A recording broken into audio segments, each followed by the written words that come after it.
দর্শক, আমরা উপস্থিত হয়েছিলাম আলমডাঙ্গার খোরদ গ্রামে মুজামের বাড়িতে। দেখতে পাচ্ছেন শত শত উস্কুত জনতা এখানে ভিড় জমিয়েছে এবং বাড়ির ভিতরের অংশে বিজেপি অভিযান চালাচ্ছে। আর সেই চিত্র আপনাদের সাথে শেয়ার করছি। চুয়াডাঙ্গা আলমডাঙ্গা উপজেলার খোরদ গ্রামে মুজামের বাড়িতে বিজেপি এই অভিযান চালাচ্ছে। স্বর্ণের সাদৃশ্য 5টি মূর্তি উদ্ধারের চেষ্টা অব্যাহত রয়েছে। দেখতে পাচ্ছেন বিজেপি টহলরত বাড়িটি পুরা ঘিরে রেখেছে এবং সাধারণ মানুষ সেখানে প্রবেশ করতে দিচ্ছে না। এবং দেখতে পাচ্ছেন বিজিবি সহ হাটবোয়ালিয়া পুলিশ ক্যাম্প এবং আসমানখালী পুলিশ ক্যাম্প সেখানে টহলরত রয়েছে। পুরা বাড়িটি একেবারে ঘিরে রেখেছে। শত শত সাধারণ মানুষ এখানে উপচে পড়া ভিড় কিন্তু এখানে লক্ষ্য করা যাচ্ছে। আমরা জানতে পেরেছি গুপ্তধনের সন্ধানে এই বিজেপি অভিযান চালাচ্ছে। কি সেই গুপ্তধন সেটি দেখার জন্য আমরা অপেক্ষায় রয়েছি। আমাদের সাংবাদিকদেরও বাড়ির ভিতরে ঢুকতে দিচ্ছে না বিজেপি। এবং দেখতে পাচ্ছেন টহলরত বিজেপি এবং উস্কুত জনতা সেখানে ভিড় জমিয়েছে। পুরো বাড়িটি ঘিরে রেখেছে, বাড়ির আশপাশ সাইড সহ টোটালটি ঘিরে রেখেছে।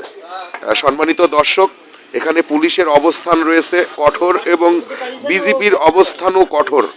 দেখতে পাচ্ছেন আমরা গুপ্তধনের সন্ধানে আমরা অপেক্ষা করছি। কি সেই গুপ্তধন, সেই গুপ্তধনই আপনাদের দেখানোর চেষ্টা করব। আমাদের সাথে থাকবেন।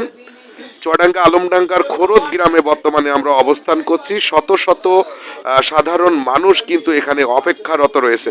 ইতিমধ্যে সেই গুপ্তধন নিয়ে বিজেপি চলে যাচ্ছে, সাংবাদিকদের যেতে দিচ্ছে না। এবং সেই গুপ্তধন নিয়ে বিজেপিরা চলে যাচ্ছে, সাথে পুলিশও রয়েছে। দেখতে পাচ্ছেন উস্কুত জনতা সেখানে ভিড় জমিয়েছে। শত শত মানুষ অপেক্ষায় ছিল সেই গুপ্তধন দেখার জন্য একটি নজর। কিন্তু সেই গুপ্তধন দেখানো তো দূরের কথা, আসলে আমাদের চোখেও জোটেনি। তিনারা বলেছেন যে চুয়াডাঙ্গাতে প্রেস কনফারেন্সের মাধ্যমে সেই গুপ্তধন দেখাবে।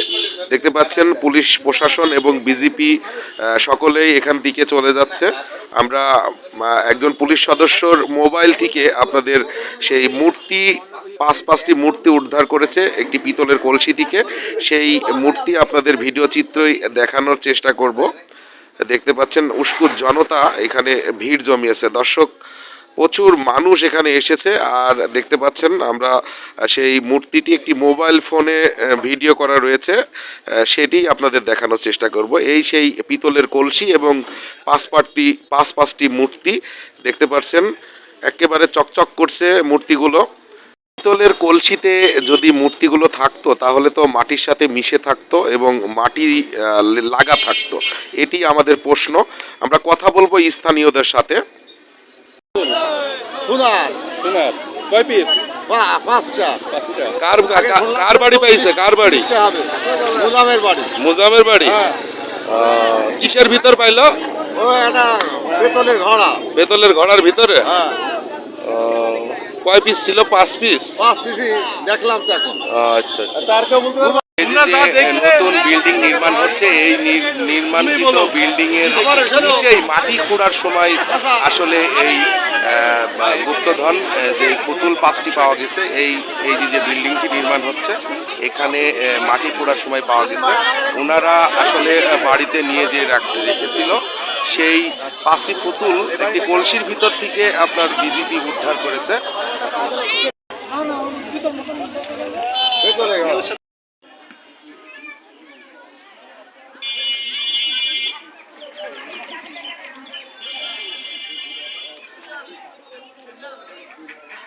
আপনাদের গ্রামে যে গুপ্তধন উদ্ধার হলো, এ বিষয়ে আপনি কি দেখলেন?